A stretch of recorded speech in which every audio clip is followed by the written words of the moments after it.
Alam nyo, I am truly blessed as a politician kasi kahit anong paninira ng mga kalaban sa akin, nandyan pa rin yung taong bayan.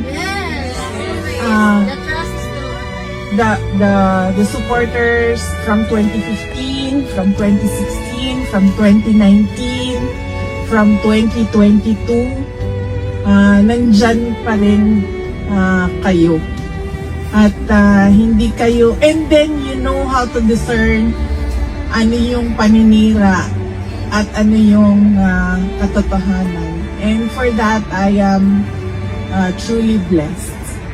And as I said, I thank you on behalf as well of all my colleagues in the Office of the Vice President. Dahil isa lang naman ako ako lang yung mukha ng Office of the Vice President. Pero yung trabaho sa opisina ay ginagawa ng maraming tao. From President Duterte, meron siyang message kanina, ang sabi lang niya, para sa inyong lahat.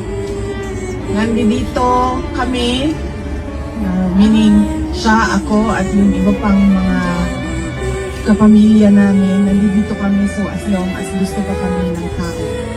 Yes! Hindi kami